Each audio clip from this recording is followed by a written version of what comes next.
Tila isa-isa nang nagsilabasa ng tunay na baho ng dating administrasyon na dating pinamumunuan noon ni dating Pangulong Rodrigo Duterte dahil sa mga revelasyon na ngayon lamang natin matutuklasan. 2016 o panahon daw kasi umano ni dating Pangulong Rodrigo Duterte, nagsimula ang mga diskaya na kumuha ng mga kontrata sa DPWH. Pero tila ni isang opisyal ng Duterte administration wala sa kanilang testimonya. Tila something fishy umano ang ganitong taktika upang madiin at madamay ang kasalukuyang administrasyon na kahit pa na 2016 pa umano nagsimula ang kakilakilabot na korupsyon sa nagdaang administrasyon na dating pinamumunuan ni dating Pangulong Rodrigo Duterte. Panuurin, pakinggang mabuti na dapat at karapatan ng bawat Pilipino na malaman at kayo na po ang bahalang humusga. Ngunit bago tayo magpatuloy, huwag kalimutang i-like, share, subscribe, and click the notification bell for more updates and for more upcoming videos.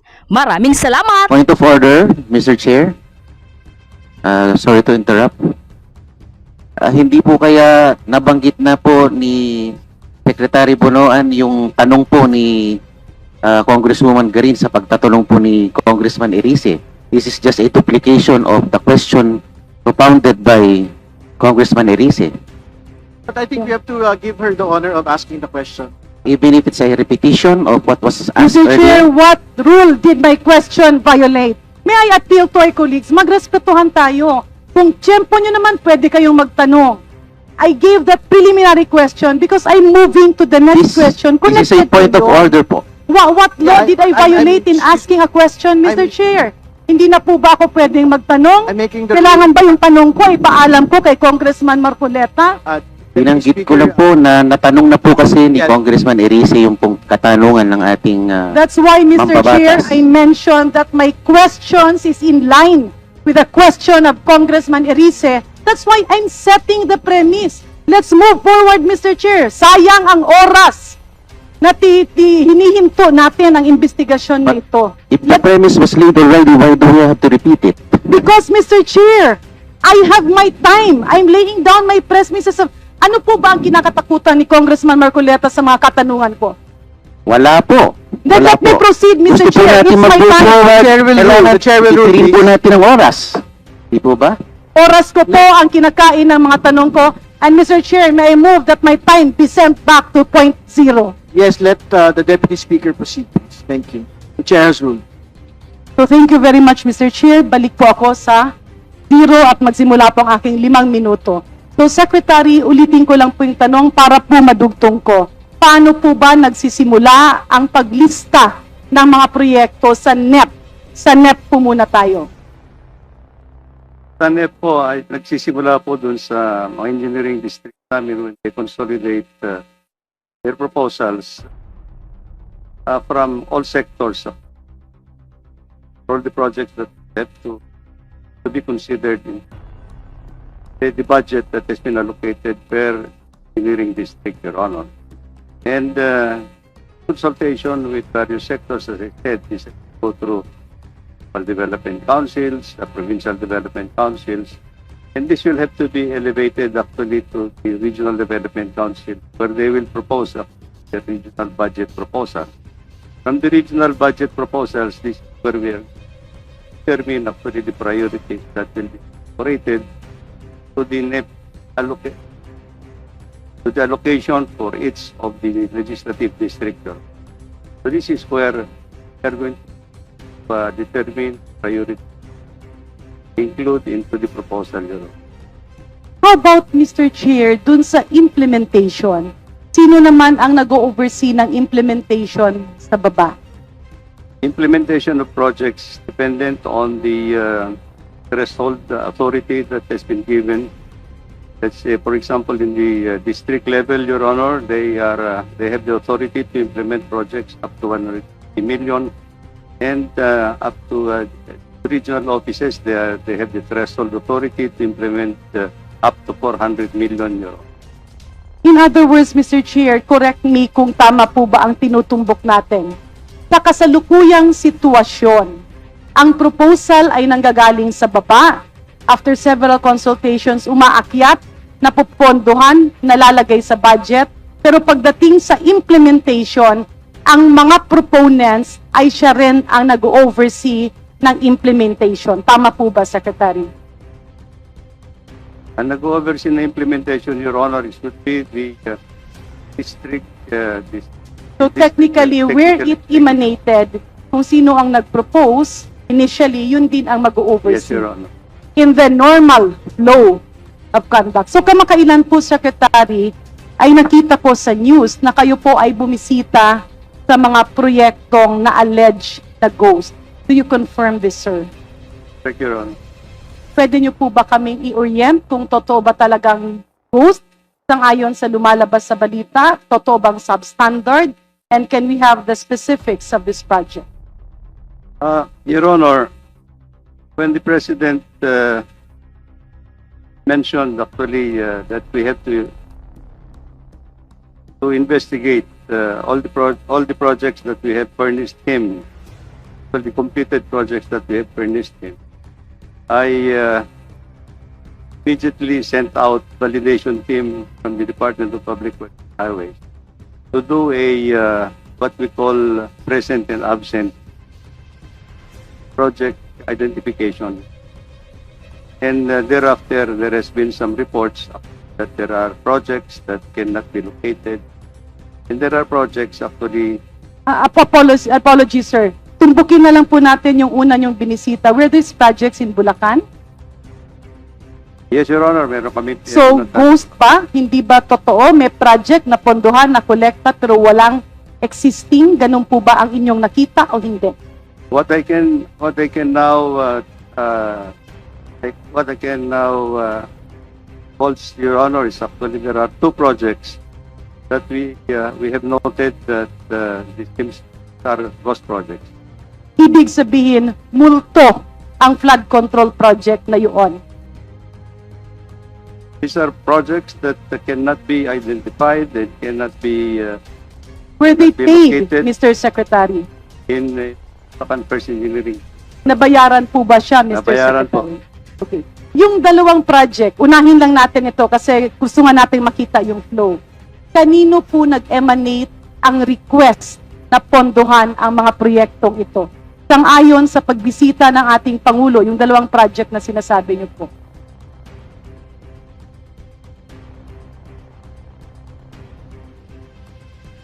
First project was actually financed under the year 2024.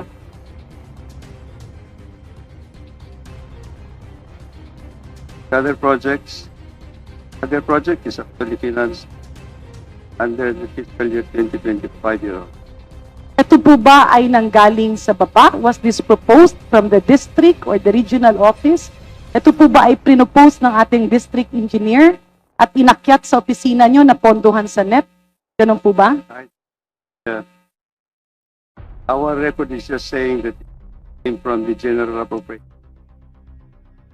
So, Mr. Chair, may I move that we request the Department of Public Works and Highways, whoever is taking over, na tingnan yung flow. Una, paano ito napasok sa GAA? Pumasok ba ito sa NEP? Because what we are seeing here as a perennial problem, yung nag-propose ng project ay siya din ang mag-i-inspect, siya din ang magsicertify, siya din ang magsasabi na bayaran ito. Tama po ba, Secretary Bunoan? Magsasabi ng bayaran, Your Honor, would be the implementing office that supervises. Precisely. Yes, It's the same office that you mentioned. Yung nag-propose, papunta sa central office, papunta sa DBM, at na inoon ng DBM, napunta sa budget, siya rin ang mag-i-implement, siya rin ang mag-go signal. So the power rests in a single office or a group of people. Tama po ba? Yes, Your Honor, if the project emanated from the National Expenditure Program. So, Mr. Speaker, Mr. Chair, dugtungan ko lang po, kasama lang itong mga binisita ni former Secretary Bunoan, kasama yung ating Pangulo. Yung pong sinabi niyong Barangay PL, Baliwag, Bulacan, ito po ba ay ghost din?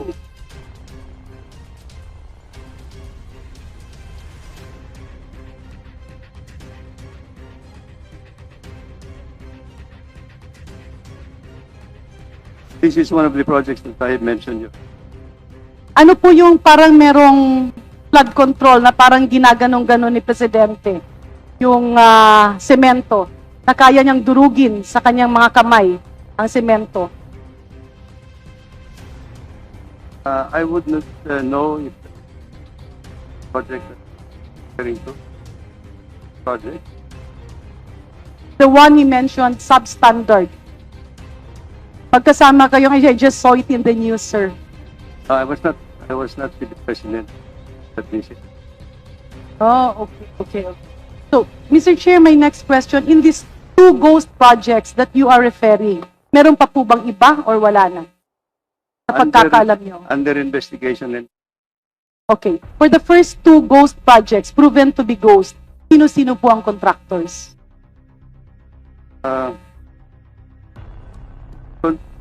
project in Barangay Pani, YM construction. Both of them, both projects are.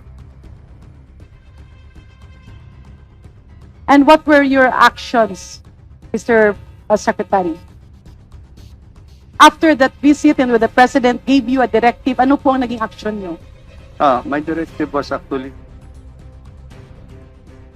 to issue the preventive suspension of all the first.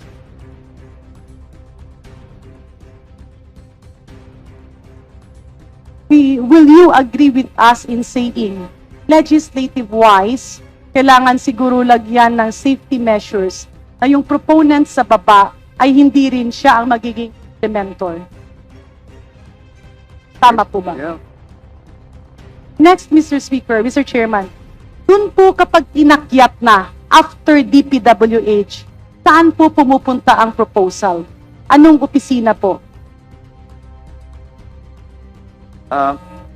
Pagka na-consolidate na po namin, Your Honor, I think submitted the Department of Budget and now then all the National Security Program of Government.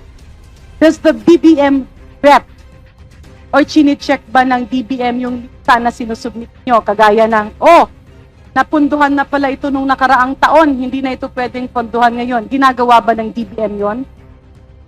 I am not sure, Your Honor, but I have not experienced things that they would call our attention. So what you submit to DBM, they take it hook, line, and sinker? Kasi sa pagkakaintindi ko ay tinitingnan nila ito. Well, Your Honor, I think consolidate projects with that in the budgetary allocation. And who encodes, Mr. Chair? Sino po yung naglilista officially? Kino-computer ba yun? Mano-mano ba? Or meron bang sistema ang DBM or ang DPWH para mapasok? And I think seeing the situation, Mr. Chair, ang nakikita ko po ay si Yusek Cabral, who's charged of planning and IT, would know a lot of things in so far as this is concerned. Tama po ba? Tama po, Your Honor. So may I Naging request very briefly, Yusek Cabral, if you can update us, appraise us, paano po, saan nanggagaling yung listahan na nasa NEP? Before responding, last 30 seconds, Your Honor. Yes. Please proceed. Your Honor, Mr. Chair, pagdating po ng regional budget proposal, nagre-rely po kami doon dahil yan po ay vetted ng mga regional offices at ng district engineering offices. Prioritize po yan, rank, according to their priorities. Ini-encode po namin sa central office based on the ceiling threshold. Chine-check po yung mga location, kung tama,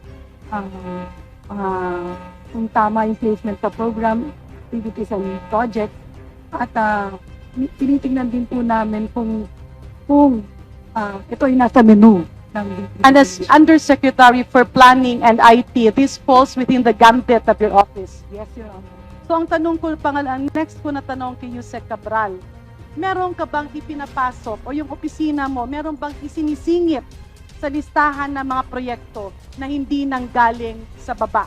Wala po, Your Honor. So lahat ng nililista mo dyan ay nanggagaling sa district engineer.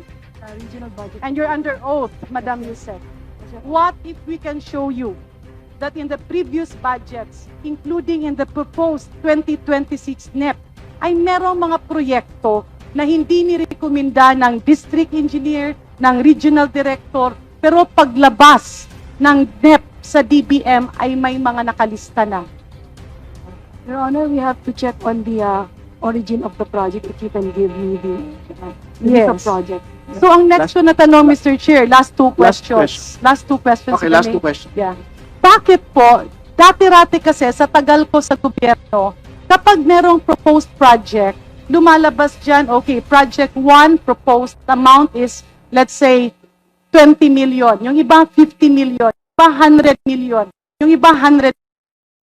Bakit tila itong mga nakaraang mga taon, maybe for the past 5 years, bakit merong mga project, hindi na siya 50, nagaging 47.5 million, 48 million, or yung 147, para ba siya nagiging kontrasernyas yung amount na nakalagay sa mga project? So, as head of planning, how did you determine this cost? Na kung rati-rati ang project ay 50 or 100 million or 150 million, merong mga ganon, pero merong kang mga nakikita, uniform 147 million, pa naman 48.5 million, and it's spread in specific areas but all over the country. How would you comment on of the so, but how do you determine it? It comes from the office. Paano nyo po kito-compute yun? So yun ang sinabi. Kanino po nanggaling ang computation? Budget po. So Mr. I'm just going to go on my second round and put last question because Secretary Bonoan might go. Check yung binisita nyo po, yung anong daan pa po yun, yung sa Baguio. Ano, the President visited a project Baguio or in area was that? Yep. Meron kasi siyang sinabi doon na BACnet. When did you start, Mr. Secretary, this kind of projects? Which project, Your Honor? Itong nagpo-fall in that gambit of rock netting, however, whatever you call that. Kasi nakita ko kasi dun sa balita, when you were being interviewed, or parang si Pangulong Bongbong Marcos atay nagsabi, pinahinto na ito. Bakit binalik? So that's why in aid of legislation, we know how this works. Kasi mamaya itong flood control, tatahimik ulit tayo. Kung walang nagbabantay, ibabalik ulit. Kag medyo hindi na maingay ang tao, ibabalik ulit. So if we need to nip it at the bud, dito sa rock netting, very clear kasi yung paulit-ulit na statement, hininto na ito. Bakit binalik? Can you give us a quick summary of how that happened? When did it start? When was it suspended? Kailan siya binalik? And maybe a rundown of all the allocations spent on similar projects all over the country on an annual basis. Your Honor, I can only at this point in time say when we stopped actually the implementation of rock netting, I issued a department order to stop the use of rock netting unless it is technically justified and technically evaluated by the central office, Your Honor.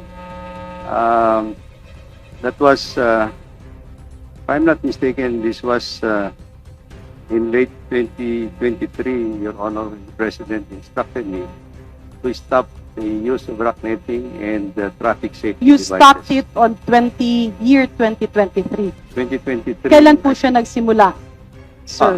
Long before, I understand, Your Honor. Approximately what year? Maybe Mr. Cabral can appraise us? Please wrap up, Deputy Speaker. I think during the past administration, Your Honor, Sorry, may I hear you again, sir? I think this was started during the past administration, Your Honor. Para hindi po tayo mamalisyahan, let's work on an annual. I mean, is it like, was it 2010? No. I'm sorry, Your Honor. 2013, I will not be able to. 2016. Yeah. Mr. Chair, I signify my intention to go on the second round. And in closing, may I move that the Department of Public Works and Highways furnish us the total amount spent on, what do you call that project? Is rock, Rock it's just- netting, Your Honor. rock netting on an annual basis from the time it started up to the time it was suspended and up to the time it was brought back again. Can we get the commitment of the DPWH? We'll have to drill down po and ask the regional offices and district Yeah, but can you give us that that data? We'll provide you. Okay, and my next motion, Mr. Chair, I move that the DPWH be requested to give us a copy of how the broken amounts have been reached to. Na yung dati-rati ang project ay 50 million, 100 million, 150. Merong mga iba doon na tila nasisingit na ang nakalagay ay 147 million, example, or 49 million. At tila repeatedly happening in the same areas. So can the Honorable Yusek again give us the basis of that computation and the basis of allocating this in the respective areas? We will do that, Your Honor. Yeah, thank you very much, Mr. Chair. I yield to the next interpolator, Mr. but please Chair. leave Mr. for Chair. the second round. Mr. Chair. Yes, Mr. before giving the floor to Congressman Chanco, Secretary Bonoan will be going to his turnover at the department, so you will have to excuse him at this point. Yusek Cabral and other Yuseks will stay behind to answer the questions of the members. All right, thank you. Thank you, Secretary Bonoan. Thank you, Your Honor. Mr. Chair, may I interject as to this is very important, just one question. This is in relation to the To whom po? uh, Who are you going to ask the question? no, our one contractor, it's in relation to what Secretary Bonan said a while ago. This is connection to what Secretary Bonan said a while ago. As to the question of the Congresswoman from Iloilo. Just one question, Mr. Chair. Is there Wait, but interjection? let Secretary Bonoan leave first. Yeah. Pwede na? Very quick, Just one question because Congressman Chanco. Yes, very quick. Mr. Chair, may this representation know if SYMS, as mentioned by Secretary Bonoan, as to the Ghost Project in Bulacan, are they around? They're absent. SYMS Their Sims is absent. seems absent. All right, that's all, Mr. President. Thank you. Congressman Chanco, you have the floor. Okay, Mr. Chairman, kanina po pinag-uusapan yung insertion, tinanong po kung ano yung mga natanggal sa 2025 budget at kung ano yung mga naipasok. Kaya po, pabor sana ako dun sa motion ni Congressman Erice na imbitahan talaga ang dating former chairman ng Committee on Appropriations, si Congressman Saldico, dahil kahit dun sa small committee, wala pong naibigay na report. No? And for the record, under Congressman Saldico as proponent, ang insertion sa BICAM is 13,803,693,000. No? Under Ako Bicol, it's 2,295,000,000. And under BHW party list, it's 2,064,000,000 pesos. Ang point ko lang po dito, Mr. Chairman, is mas malaki pa po ito sa mga, even yung 2 billion, mas malaki po ito sa NEP ng ibang mga lugar. So bakit kailangan dumaan sa party list ang mga proyekto para sa distrito? Bakit hindi po pinababa sa distrito directly? At ang makakasagot lang po yan is si Congressman Saldico. Okay, next. Anyway, pangalawa po, nakita ko po yung listahan ng invited resource persons. Hindi po ba man natin inimbitahan si Mayor Benji Magalong?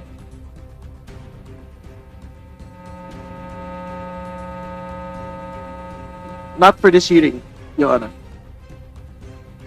Pero iimbitahan po ba siya sa susunod na pagdinig? At the future hearing. Hindi, sa next hearing? We have to discuss it. Because nandito po kanina si Bante, siya po yung nagsabi na wag naman akusahan yung house at pangalanan kung sino yung tinutukoy.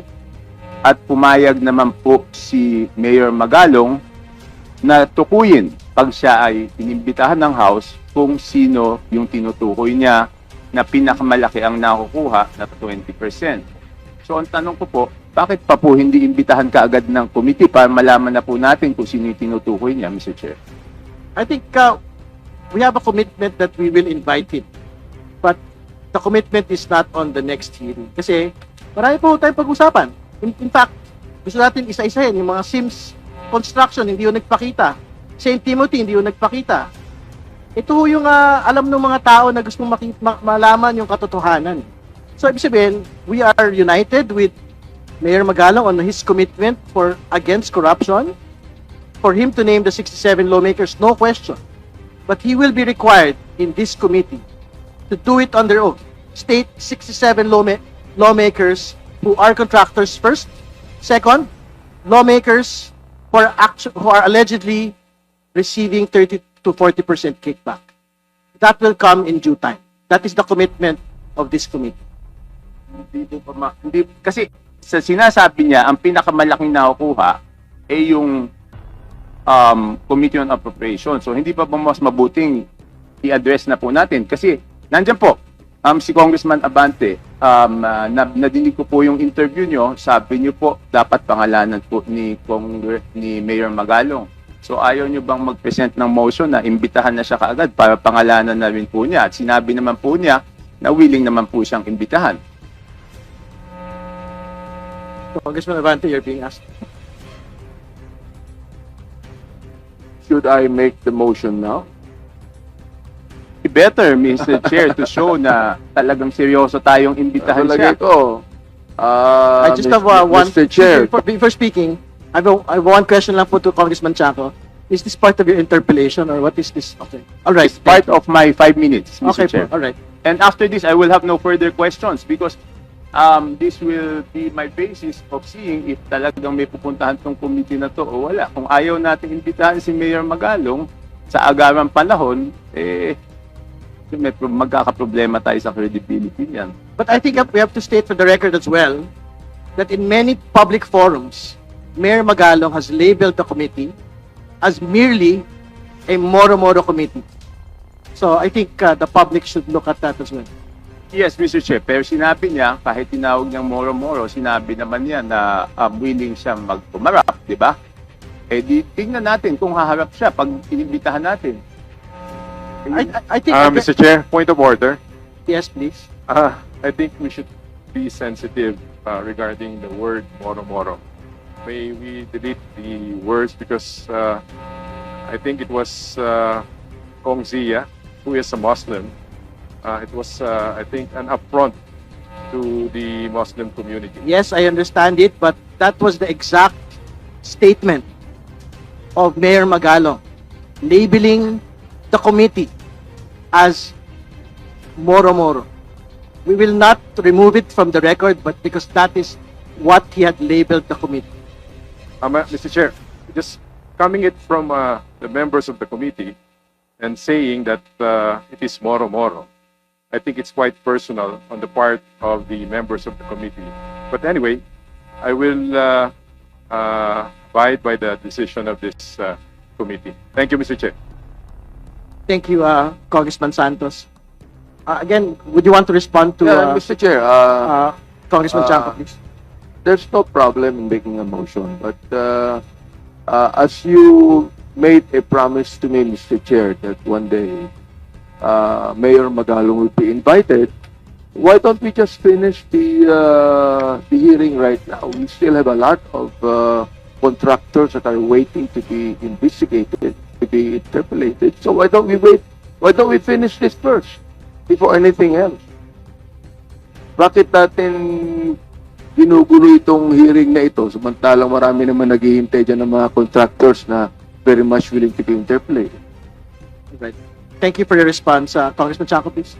No further questions. Thank you, Congressman Chanco. Next to interpolate is Chairman Joel Chua. May proceed. Thank you, Mr. Chair.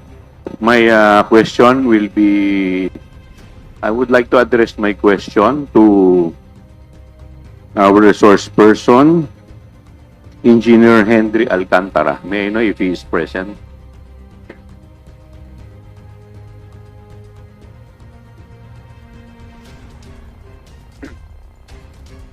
Okay.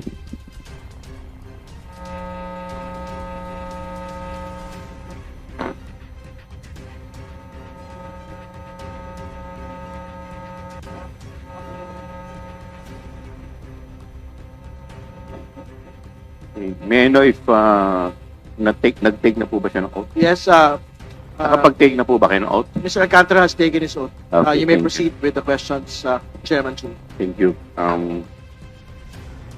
Mr. Mr. Alcantara, are you an engineer by profession? Yes, Your Honor. Thank you. Taga saan po kayo, Mr. Alcantara? I'm from Bulacan po. Saan po Your sa Honor, Bulacan? Mr. Chair. Saan po sa Bulacan? I'm from Bukawi, Bulacan po. Bukawi po.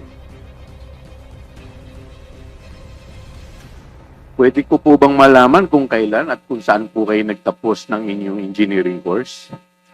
Graduated from University of Santo Tomas po. UST. Yes po, Your Honor. So, kayo po, kailan po kayo nagsimulang magtrabaho sa DPWH? 1994 po, Your Honor. 1994. Ano pong unang posisyon na hinawakan po ninyo? I was nagsimula po ako job order. Ang item ko po ay laborer 1, naging laborer 2, naging engineer 1. Every 6 months po because I was a casual employee at that time. So at present po, ano po ang inyong posisyon ngayon? Before po ako ma-relieve, I was appointed as OIC, Assistant Regional Director sa Region 4A po. ARD, Assistant Regional Director po. Sa Region 4A po. 4A. Pero bago po ito, ano po yung naging posisyon po ninyo? I was a former District Engineer Bulacan First, DEO. First District. Yes po, Your Honor. So sako po ninyo yung Baliwag at saka yung Palumpit. Yes, Your Tama po Honor. ba? Ah.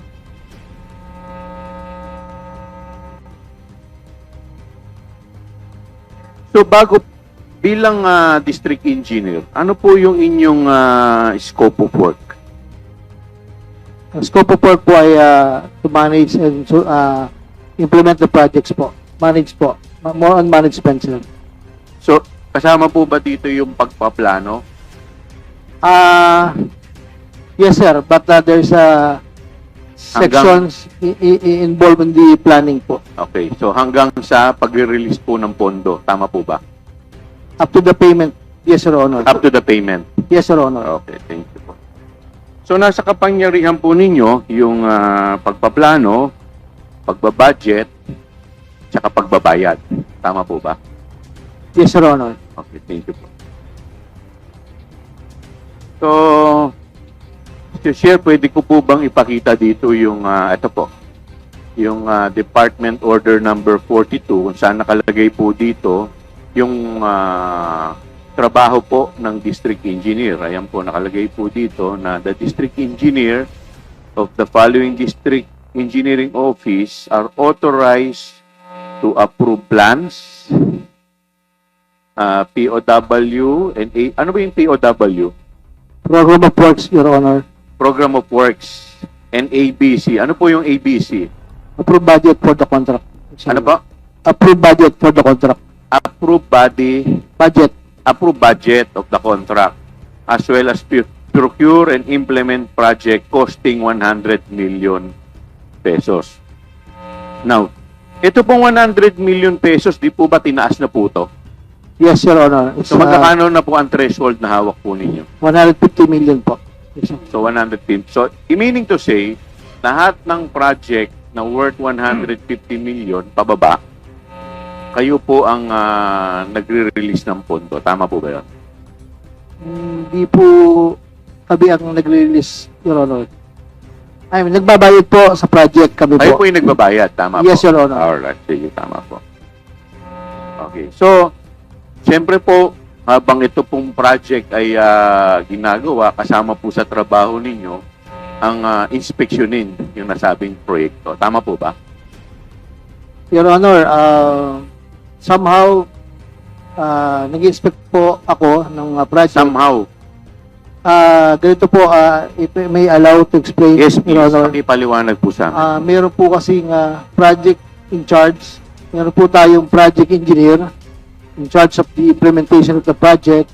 Meron po tayong section implementing the projects. We are the sections implementing all the projects, Your Honor. Pero lahat ng project dapat tinitingnan mo rin kahit papaano. Tama Yes, po ba? Your Honor. Okay, thank you. So, sa dulo, syempre, bago tayo bitaw ng bayad or payment, syempre, meron po dyan tinatawag na final inspection. Tama po ba? Yes, Your Honor. Okay. So, ginagawa mo rin po ba itong final inspection bago ka magbayad? There is a team that's assigned to be the inspectorate team. They are the one who will inspect the project po, composed of the different section chiefs, and as head of the inspectorate team is the assistant district engineer, Your Honor. Okay. Engineer, may pakikita po ko sa inyo, Department Order Number 99. Ito po. Dito po nakalagay po dito, the certificate of completion shall be issued by the District of Engineer in the case of project implemented by the District Office. So, sino po nag-i-issue ng certificate of completion? Kayo po? Yes, Your Honor. Okay. So, bakit po kayo mag-i-issue ng certificate of completion kung hindi po ninyo in-inspection ito? Na Your ito Honor. pong project na to ay tapos na. Your Honor, it is the attachment of the certificate of completion is based on the certificate of final inspection conducted by the team. So, ang ibig po ninyo sabihin, nagbe-base lang kayo ng pag-i-issue nyo ng certificate of completion base sa attachment at hindi po base sa inspection na ginawa po ninyo. Yes, Your Honor, because I presume So, lahat po ganun ang ginawa ninyo? Kahit na isa, wala po kayong tinignan? meron naman, Your Honor. Meron naman. Yes, Your Honor. So is it safe to say na siyempre, dahil tinitignan ninyo yan, pag nakita ninyong kumpleto, i-release niyo yung certificate of completion. Pag may nakita naman po kayong defect, hindi muna ninyo i-release yung certificate of completion at patatawag ninyo yung contractor para remedyohan to at ayusin. Tama po ba? Your Honor, the process po I just want to explain po, Your Honor. Meron po kaming team na nagva-validate dun po sa mga defects po na bago po inspeksyonin ng final inspection team, sila muna po ang magbabalidate po ng mga defects if ever meron po. So hindi po ninyo tinitignan lahat. Hindi, Your Honor, hindi po. Because, So basta issue lang kayo, naniniwala kayo dun sa papel na binigay sa inyo na kompleto, kaya mag-i-issue na lang kayo. yes, Your Honor, there is a presumed regularity of the documents presented to me, Your Honor. Okay, sige, pagbibigyan po kita dyan. Mr. Chair, alam po ninyo, yung sinasabi po kasi ni Engineer Alcantara ay hindi po masasabi natin na hindi po ito maliit na bagay. Kasi po, napakabigat po ng kanyang responsibilidad. Once he certifies, magre-release na po ng payment, yung pera. So, yun po yung nagiging basis, yung certificate po niya, yun po yung nagiging basis ng releasing po ng payment. Kaya, alam po ninyo, no less than the good president went to Bulacan personally to visit the project. At ang ating pong Pangulo mismo ang nagsabi na substandard daw po itong proyekto. Ito po yung release po ng inquirer at sinasabi po perfect example of abuse. Ito po ba under po ng engineering district ninyo? Yes, Your Honor. Now,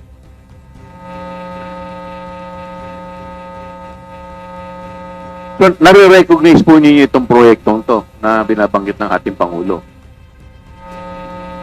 Hindi ko po masyadong matandaan, Your Honor.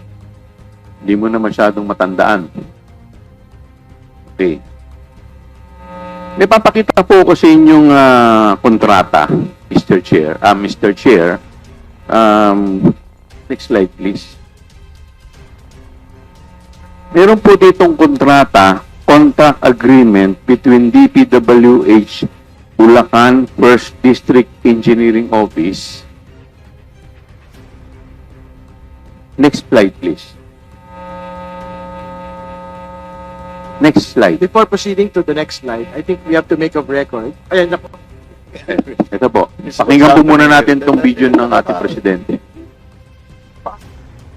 Wala talaga, 220 meters, 55 billion, completed ang record ng public works.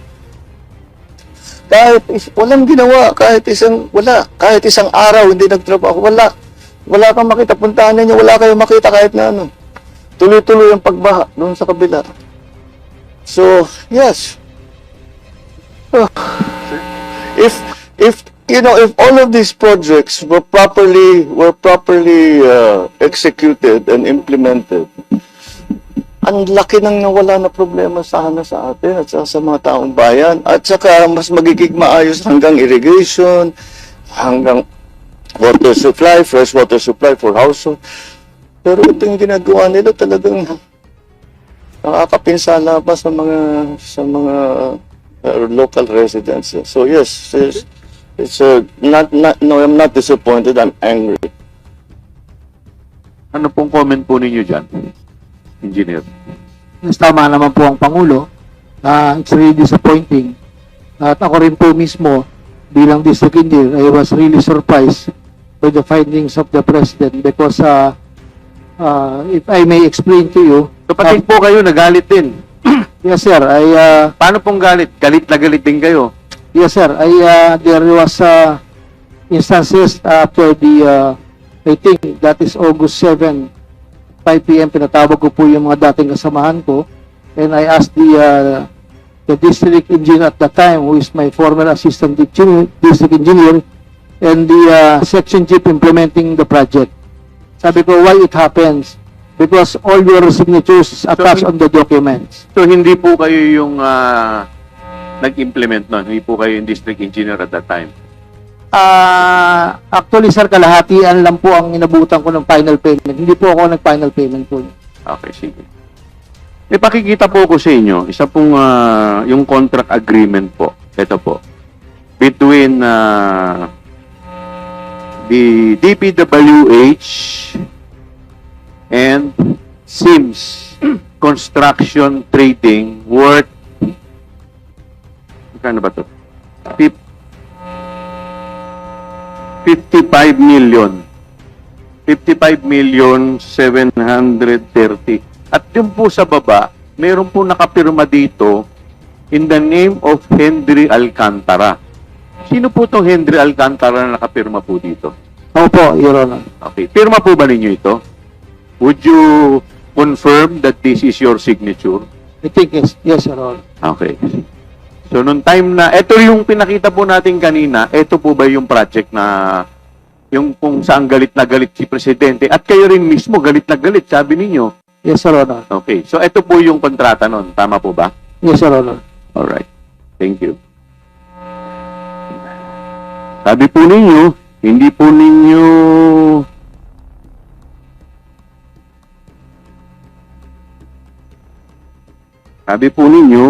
galit na galit kayo. In fact, hindi nyo kalahati lang sa inyo. Tama po ba? Yes, Your Honor. Okay. At pwede pong next slide yung bayad. Ito po. May pakikita po ko sa inyo. Ito pong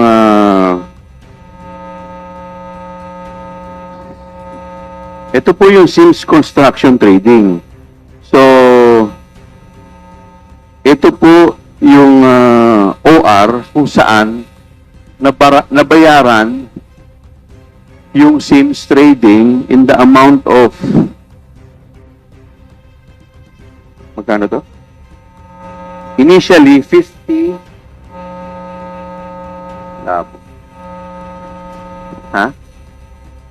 Initially, 43 million at yung pangalawa pong OR bilang second and final billing, yun po yung balanse. So, ibig sabihin, nabayaran po sila. Tama po ba? Yes, Your Honor. I think. So, paano po nangyari yung ba't nabayaran po? Eh, wala naman pong kahit na isa. Ghost nga po eh.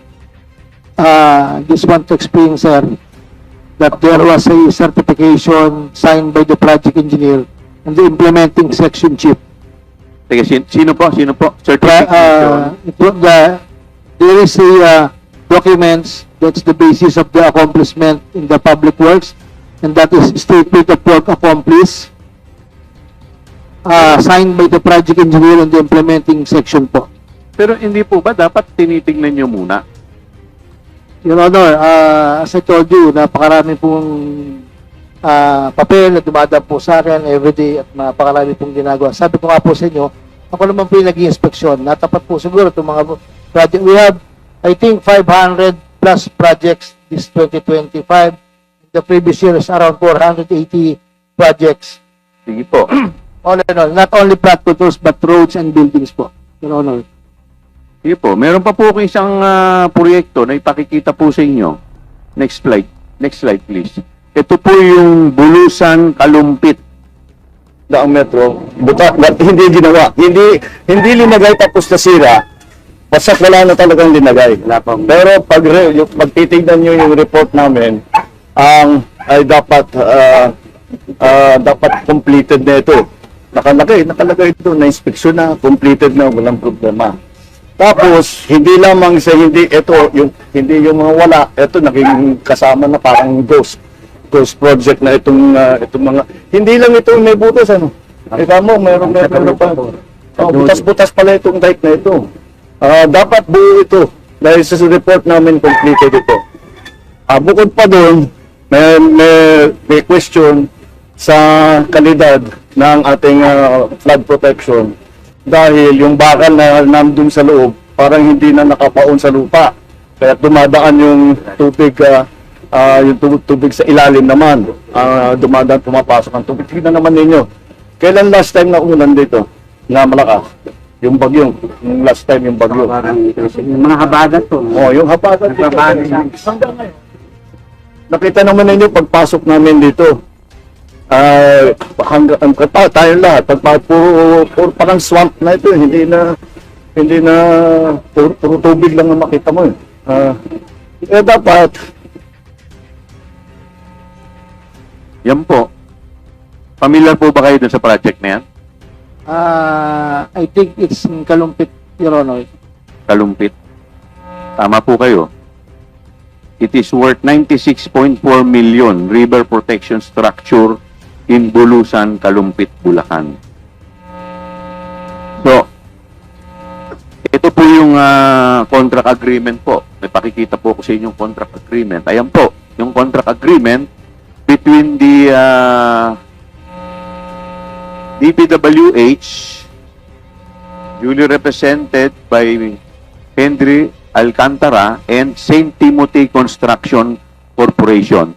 Dun po sa next page, may pangalan na naman po muli na Henry Alcantara at sa ibabaw po nun may pirma. Do you confirm that this is your signature? Yes, Your Honor. Okay, thank you. Next. Tanong ko po, ito po ba yan na nabayaran? Yes, Your Honor. I think nabayaran po. It's my, Saan napunta yung pera? it was paid to the contractor, yes, Your Honor. Meron pa po ko isang pakikita sa inyo. So, another project. Ito pa po.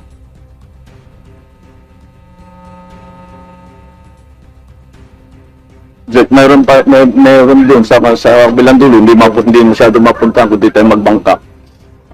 Nandyan sa kabilang dulo, butas na naman, hindi pero nagkaroon yan, nasira o hindi po, never nagkaroon. Hindi talaga, hindi ginawa. Eto na naman, the same thing. Pag titignan mo yung report sa atin, completed lahat, meron na yan. Tapos, eto na naman yung quality. Madaling makita. Hawakan mo yung semento dito, Unang-una yung semento, ganyan lang kakapal. Eh dapat 18 centimeters. 18 cm, mga 18 inches, parang kalsada. Dapat ganyan kakapal. Ganyan lang naman dyan. Pag subukan nyo mamaya, hawakan na nyo sa kamay, kayang durugin. Malabnaw yung semento na ginamit. Nagtipid sa semento, nagtipid sa... Tapos, meron dapat desiltation. Dapat doon na naman sa kontrata, desiltation, dredging, completed. Tignan naman ninyo, paano magiging completed yan? Tignan ninyo. May isla sa gitna. Tinutubuan na ng damo na napaka... Masukal na yan, yun. Ibig sabihin, matagal na silang hindi nagdedredge. Although sa report namin, nagdedredge sila. Ayan na naman. Para hahanapin natin yung sinong responsible dito sa gobyerno, sa private. At kailangan managot sila dito sa kanilang ginawa. Managot sila, huwag sila managot sa akin, managot sila dito sa mga tao dito.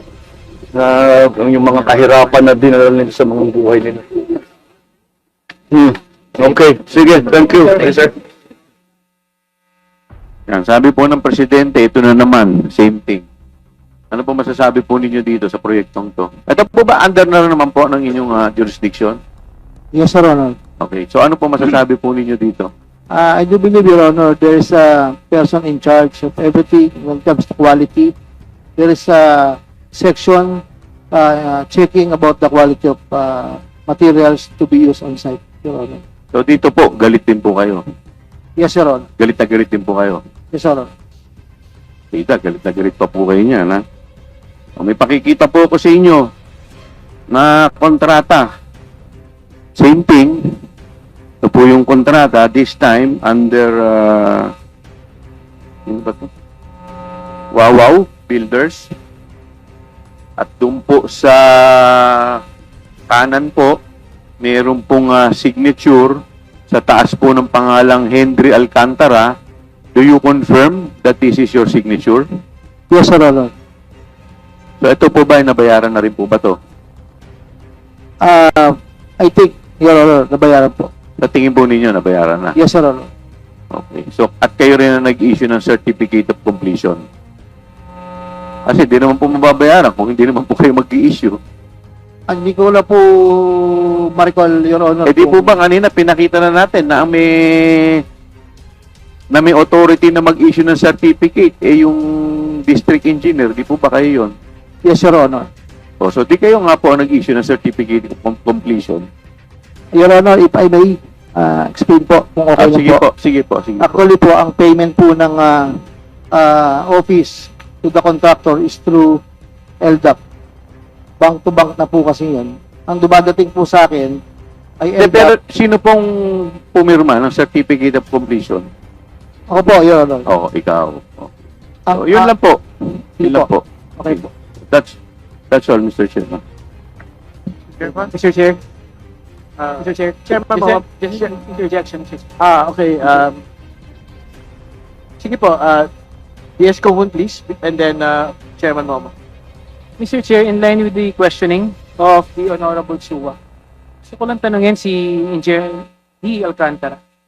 D, nakita mo yung mga projects na dinescribe ni pinakpresenta ni Congressman Joel Chua. Yes, Your Honor. Do you believe you are responsible for that? Actually po, ang negligence on my part, namin po may kakulangan ako. Dahil I did not personally go to... do you believe you are responsible for that? The Ghost Project na sinabi ng Presidente, yung mga kakulangan sa mga materyales, sa kakulangan ng mga delivery ng supply ng materials, do you believe you are responsible for that? Yes, Your Honor. Thank you.